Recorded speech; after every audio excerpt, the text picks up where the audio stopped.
إن الحمد لله نحمده ونستعينه ونستغفره ونعوذ بالله من شرور أنفسنا ومن سيئات أعمالنا من يهد الله فلا مضل له ومن يضلل فلا هادي له أشهد أن لا إله إلا الله وحده لا شريك له وأشهد أن محمدا عبده ورسوله أما بعد فإن خير الحديث كتاب الله وخير الهدي هدي محمد صلى الله عليه وآله وسلم وشر الأمور محدثاتها وكل محدثة بدعة وكل بدعة ضلالة وكل ضلالة في النار أما بعد فأعوذ بالله السميع العليم من الشيطان الرجيم من همزه ونفخه ونفثه بسم الله الرحمن الرحيم انما يريد الله ليذهب عنكم الرجس اهل البيت ويطهركم تطهيرا۔ ناظرین و سامعین حضرات، آج ہم اہل بیت کے حوالے سے چند گزارشات بیان کریں گے کہ رسول اللہ صلی اللہ علیہ وسلم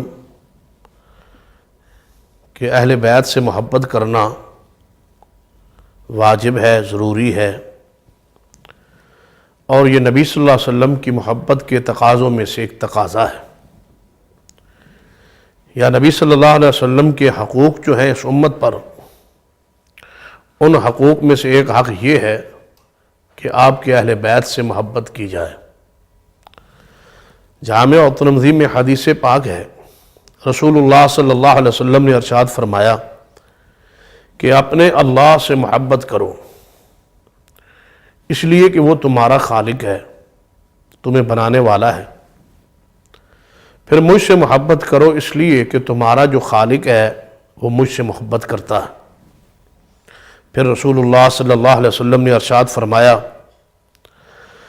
کہ میرے اہل بیت سے محبت کرو اس لیے کہ میں محمد صلی اللہ علیہ وسلم اپنے اہل بیت سے محبت کرتا ہوں۔ اس حدیث سے یہ ثابت ہوتا ہے کہ رسول اللہ صلی اللہ علیہ وسلم کے اہل بیت سے محبت کرنا یہ رسول اللہ صلی اللہ علیہ وسلم کا حکم بھی ہے اور آپ کی سنت بھی ہے اور آپ کا یہ امت پر حق بھی ہے۔ اسی طرح صحیح مسلم وغیرہ میں حدیث آتی ہے، رسول اللہ صلی اللہ علیہ وسلم نے ارشاد فرمایا انی تارک فیکم الثقلین، میں تمہیں دو چیزیں چھوڑ کے جا رہا ہوں اور ان دو چیزوں کو مضبوطی سے تھام لینا۔ ایک اللہ کی کتاب ہے اور ایک میرے اہل بیت کی عطرت، ان کی عزت، ان کا ادب، ان کا احترام۔ جس طرح قرآن پاک سے تمسک ضروری ہے، اس طرح اہل بیت سے تمسک بھی ضروری ہے۔ گمراہی سے بچنے کے دو ہی راستے ہیں کہ قرآن پاک سے بھی محبت ہو اور آل رسول اہل بیت سے بھی محبت ہو۔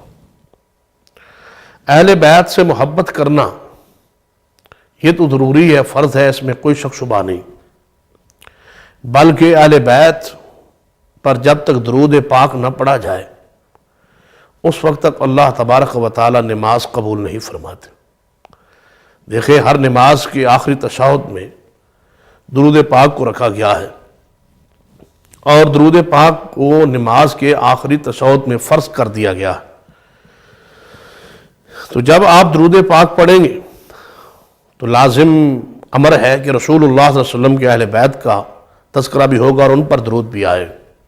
اللہم صلی علی محمد وعلی آل محمد، اللہم بارک علی محمد وعلی آل محمد۔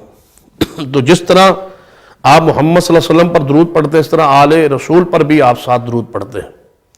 تو گویا آل رسول پر، اہل بیت پر درود پڑھنا یہ فرض ہے، ضروری ہے، اور یہی رسول اللہ صلی اللہ علیہ وسلم نے سکھلایا ہے۔ جب آیت مبارکہ نازل ہوئی ان اللہ وملائکتہ یصلون علی النبی یا ایھا الذین آمنوا صلوا علیہ وسلموا تسلیما، اس آیت مبارکہ کو سن کے صحابہ کرام رسول اللہ صلی اللہ علیہ وسلم کے پاس آئے۔ حالانکہ یہاں قابل غور بات، صحابہ کرام رضوان اللہ علیہ مجمعین نے جب یہ آیت مبارکہ سنی تھی کہ اے ایمان والو، بے شک اللہ اور اس کے فرشتے نبی صلی اللہ علیہ وسلم پر درود بھیجتے ہیں، اے ایمان والو تم بھی درود و سلام پڑھو، بھیجو، تو صحابہ کرام رضوان اللہ علیہ مجمعین خود اپنی طرف سے الفاظ بنا کے درود بھیج سکتے تھے. صحابہ کرام رسول اللہ صلی اللہ علیہ وسلم کے پاس کیوں آئے؟ آپ سے آگے یہ سلام اور درود کیوں سیکھا، کیوں سمجھا، کیوں پہچانا؟ اس لیے کہ صحابہ کرام کا عقیدہ تھا کہ درود پڑھا ہوا وہی اللہ کے ہاں مقبول ہے جو درود رسول اللہ صلی اللہ علیہ وسلم پر الاسمان سے نازل ہو، جو آپ اپنی امت کو سکھائیں اور بیان فرمائیں. اپنی مرضی کے الفاظ بنائے ہوئے، جس طرح آج ہمارے معاشرہ میں بہت سارے خود ساختہ درود وضع کیے گئے ہیں. یہ درود تاج ہے، یہ درود لکھی ہے، یہ مائی ہے، یہ درود جناب مائی ہے، یہ قروڑی ہے، یہ تنجینہ ہے.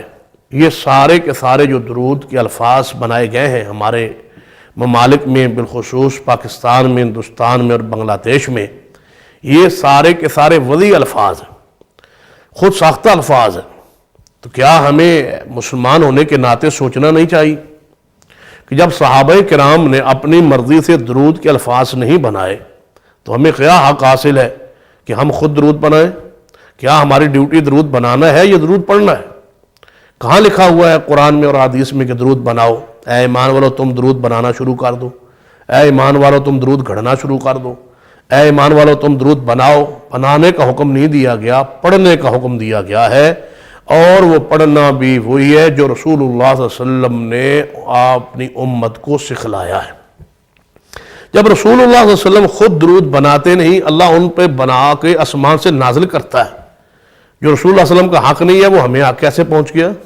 جو صدیق و عمر عثمان علی کو حق نہیں بنتا، ان کو حق نہیں بنتا، ان کو حق نہیں ملا، انہوں نے اپنے الفاظ بنا کے یہ کہہ سکتے تھے یہ صدیقی درود ہے، یہ فاروقی درود ہے، یہ عثمانی ہے، یہ علوی ہے، یہ حسنی ہے، یہ حسینی ہے، یہ فاطمی ہے، یہ فلاں درود ہے، یہ عباسی ہے، یہ فلاں درود ہے. نہیں، جب صحابہ کرام رضوان اللہ علیہ مجمعین نے درود کے الفاظ خود بنائے نہیں تو ہمیں سمجھا دیا کہ درود بنانا نہیں ہے، درود آسمان سے اللہ اتارے گا رسول اللہ صلی اللہ علیہ وسلم کے سینہ اطہر پر، اور آپ کی زبان پاک سے وہ الفاظ جاری ہوں گے اور وہی امت قیامت تک پڑھے.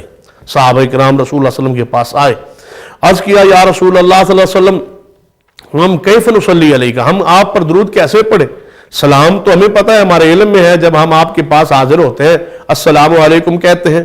جب ہم نماز پڑھتے ہیں السلام علینا وعلی عباد اللہ الصالحین یا السلام علیکہ ایھا النبی ورحمۃ اللہ وبرکاتہ، یہ ہم پڑھتے ہیں. لیکن ہمیں یہ سلو کے جو الفاظ ہیں اس کا معنی ہمیں سمجھ نہیں آیا. تو صحابہ کرام یہ دیکھیں، سلو الفاظ بالکل لفظ عام سا ہے، عربی زبان میں استعمال ہوتا ہے، لیکن صحابہ کرام نے اس کا خود معنی نہیں کیا. اس کا مطلب ہے قرآن کا وہی معنی معتبر ہے جو رسول اللہ صلی اللہ علیہ وسلم نے بیان فرمایا. اپنی مرضی سے قرآن کی کسی لفظ کا معنی نہیں بیان کر سکتے، اور کسی ناوی یا صرفی یا گرامر کے مطابق ترجمہ کر کے بندہ کوئی نیا معنی مفہوم اخذ کرنے کی کوشش کرے تو یہ گمراہی ہے.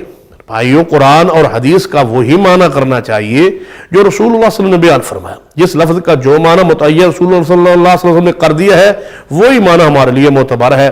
تو رسول اللہ صلی اللہ علیہ وسلم نے فرمایا میرے صحابہ قولوا اللہم صلی علی محمد وعلی آل محمد، یہ درود میں محمد صلی اللہ علیہ وسلم تمہیں سکھلا رہا ہوں، یہ درود مجھ پہ پڑھا کرو. تو اہل بیت پر درود پڑھنا واجب ہے، جیسے رسول اللہ صلی اللہ علیہ وسلم پر درود پڑھا جاتا ہے ویسے ہی اہل ایمان کو نبی صلی اللہ علیہ وسلم نے صلو علیہ وسلم تسلیما کے تحت جو درود کے الفاظ سکھلائے ہیں اس میں آپ کی اپنی ذات پر بھی درود ہے اور آپ کے اہل بیت پر بھی درود. اہل بیت سے محبت کرنا رسول اللہ صلی اللہ علیہ وسلم کا حکم ہے کہ ان سے محبت کرو، ان سے پیار کرو، ان سے عقیدت رکھو. جب اہل بیت سے محبت کرنا ضروری ہے، فرض ہے، تو ہمیں یہ علم نہیں ہونا چاہیے کہ اہل بیت ہے کون ہے اہل بیت جن سے محبت کرنے کا حکم دیا گیا ہے. وہ کون سے ہیں؟ آل رسول آل محمد جن پر ہم درود پڑھتے ہیں. تو یہاں رک کے ہمیں سوچنا چاہیے کہ وہ لوگ، وہ گروہ جو اپنے آپ کو محبان اہل بیت کہتے ہیں اور کہتے ہیں ہم صحابہ، ہم آل رسول سے محبت کرنے والے، ہمارے علاوہ اہل بیت سے کوئی محبت نہیں کرتا. اور عجیب اتفاق ہے اور عجیب انداز ہے کہ جس سے محبت کا دعویٰ کرتے ہیں حقیقت میں ان سے بھی محبت نہیں ہے. کہتے ہیں ہمیں آل رسول اہل بیت سے محبت ہے. بھائی اہل بیت میں کون ہے جن سے تم محبت کرتے ہو؟ کہتے ہیں ایک آپ کی بیٹی ہے فاطمہ الزہرا رضی اللہ تعالیٰ عنہ، اور ایک آپ کے داماد حسین علی المرتضی رضی اللہ تعالیٰ عنہ، اور دو آپ کے نواسے حسنین کریمین. یہ ہے ان کی محبت کا مرکز اور محور، یہی ہے محبت. بلکہ ان سے بھی محبت کہاں ہے؟ ان سے بھی محبت اسی وقت صحیح ہو سکتی ہے جب ان سے محبت قرآن و سنت کے تابع ہو. ان کو بھی وہ مقام دے دیا گیا ہے جو ان کا مقام ہے نہیں، ان کو وہ شان دینے کی کوشش کی گئی ہے جو ان کی شان ہے نہیں۔ تو گویا ان کی محبت میں بھی یہ مخلص نہیں ہے۔ محبت تو تب ہوتی جب علی المرتضیٰ کا وہی مقام بیان ہوتا جو اللہ اس کے رسول نے بیان فرمایا۔ حسنین سے محبت ہوتی جب ان کا مقام اور شان وہی بیان ہوتا جو اللہ اس کے رسول نے بیان کیا ہے۔ تو گویا ان کے نزدیک یہ چار ہستیاں اہل بیت۔ ہم نے کہا کہ نہیں، اہل سنہ اہل الحدیث کا یہ عقیدہ ہے کہ نبی صلی اللہ علیہ وسلم کی ازواج مطہرات جو ہیں یہ اہل بیت کی اصل ہیں، یہ اہل بیت کی ہیں، یہ اہل بیت کی جڑ ہیں، یہ اہل بیت کی بنیاد ہیں۔ یہیں سے اہل بیت بنتے ہیں، کیونکہ اہل بیت میں اولاد کا ہونا ضروری نہیں ہے، اہل بیت میں بیوی کا ہونا ضروری ہے۔ اہلیہ کسے کہا جاتا ہے؟ بیوی کو۔ اہل و عیال کس کو کہا جاتا ہے؟ اہل نہ ہو، آلیہ نہ ہو تو عیال کہاں سے آئیں گے؟ آلیہ نہ ہو تو بیوی بیٹی نہ، بیٹی کہاں سے آئے گی؟ بیٹیاں کہاں سے آئیں گی؟ بیٹے کہاں سے آئیں گے؟ تو لہذا اہل بیت کے لیے اہلیہ کا ہونا، بیوی کا ہونا ضروری ہے۔ قرآن پاک میں اس پر بہت ساری مثالیں دی جا سکتی ہیں کہ قرآن پاک میں اہلیہ بیوی کو ہی اہلیہ کہا گیا ہے۔ اہل کے الفاظ، اہلیہ کے الفاظ، اہل بیت کے الفاظ ازواج رسول کے لیے، بیویوں کے لیے قرآن پاک میں استعمال ہوئے ہیں۔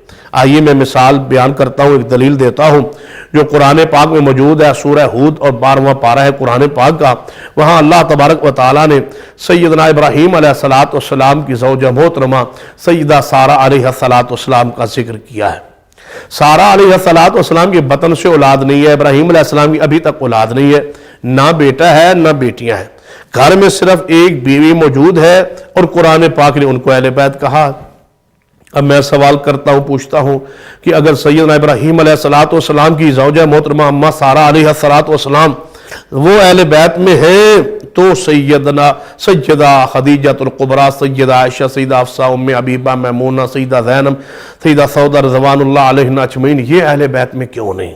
اب قرآن پاک کے انداز پہ غور کریں، یہ اللہ کے فرشتے ہیں، انسانی صورت اختیار کر کے ابراہیم علیہ السلام کے پاس آتے ہیں۔ آپ نے دیکھا یہ مہمان ہیں، دور سے آئے ہوئے لگتے ہیں، ہمارے علاقے کے تو ہیں نہیں، تو لازم بات ہے انہوں نے کھانا ہوگا، تو آپ نے بچڑے کو لیا، بچڑے کو پکڑا، اس کو ذبح کیا، گوشت بنایا، تیار کیا اور مہمانوں کے سامنے رکھ دیا۔ فرشتوں نے کھانے کی طرف متوجہ ہی نہ ہوئے، کیونکہ جو فرشتے ہوتے ہیں وہ کھانے سے، پینے سے، ان چیزوں سے وہ مبرہ ہیں، پاک ہیں، معصوم ہیں، وہ کھانا نہیں کھاتے۔ ان کی تسبیحات، ان کا اللہ کا ذکر، حمد و تسبیح، یہی ان کی خوراک ہے۔ یہ وہ دنیا کے یہ جو کھانے ہیں بشری جو ہماری تقاضے ہیں وہ کھانا نہیں کھاتے۔ اور اس سے ایک بات یہ بھی ثابت ہوتی ہے کہ اگر کبھی نوری فرشتہ انسانی صورت اختیار کر کے آئے تو وہ کھانا نہیں کھاتا، اور رسول اللہ صلی اللہ علیہ وسلم کا کھانا، سحری تناول کرنا، دودھ کا پینا، پانی کا پینا، کھجوروں کا کھانا اور دعوت قبول کرنا، یہ سارے کے سارے واقعات و احادیث اس بات کے دلائل ہے کہ قل انما انا بشر مثلکم، کہ رسول اللہ صلی اللہ علیہ وسلم کی بشریت میں کوئی شک شبہ نہیں ہے۔ سیدنا ابراہیم علیہ السلام نے جب دیکھا کہ یہ مہمان میرے ہیں، میں نے ان کے لیے بچڑا ذبح کیا ہے، گوشت بنایا ہے اور یہ میرا کھانا ہی نہیں کھاتے، ڈر گئے، پریشان ہو گئے کہ یہی کہیں یہ میرے مخالف تو نہیں آگے، دشمن تو نہیں آگے۔ تو فرشتوں نے عرض کیا ہے ابراہیم ڈرنے کی ضرورت نہیں ہے، ہم اللہ کے فرشتے ہیں، نوری ہیں، ہم نے کبھی کھانا نہیں کھایا، ہم تو لوط علیہ السلام کی قوم کو تباہ کرنے کے لیے، ان پر عذاب مسلط کرنے کے لیے جا رہے تھے۔ اللہ تبارک و تعالی ہمیں فرمایا جاتے جاتے ابراہیم علیہ السلام کو خوشخبری دیتے جانا، ان کی بیوی جو ہے سیدہ سارہ علیہ السلام پریشان ہے، ان کی بیوی کو خوشخبری دے دینا، پیغام دے دینا کہ اللہ تبارک و تعالی تمہیں بیٹا عطا فرمائے گا، اور اس کا آگے پھر وہ جوان بھی ہوگا، اس کا نام اسحاق ہوگا، اس کی شادی ہوگی، پھر اس کے آگے نسل سے یعقوب علیہ السلام تمہارا پوتا بھی اللہ تمہیں عطا فرمائے گا۔ جب سیدہ سارہ علیہ السلام نے سنا نا کہ میرا بیٹا ہوگا اور پھر میں وہ جوان ہوگا اور پھر میرا پوتا ہوگا، قالت یا ویلتا آلد وانا عجوز وہذا بالی شیخا ان ھذا لشیء عجیب، یہ کیسے ہو سکتا ہے، یہ عجیب معاملہ ہے کہ مجھے بیٹا ہوگا جبکہ میں عاجز بوڑھی ہو چکی ہوں، بانجھ ہو چکی ہوں، میرا شوہر ابراہیم علیہ السلام بوڑھے ہو چکے ہیں، جو عمر تھی اولاد پیدا ہونے کی فطرت کی وہ گزر چکی ہے، قانون کی وہ عمر جس عمر میں اللہ تعالیٰ اولادیں عطا کرتا ہے وہ وقت گزر چکا ہے، ہم بوڑھے ہو چکے ہیں، میاں بوڑھا، بیوی بوڑھی، اب میں بیٹا اولاد اب کیسے پیدا ہو سکتی ہے؟ تو کیا فرمایا فرشتوں نے یہاں اسی آیت میں جو میں استدلال آپ کے سامنے رکھنا چاہتا ہوں، فرمایا قالوا اتعجبین من امر اللہ رحمت اللہ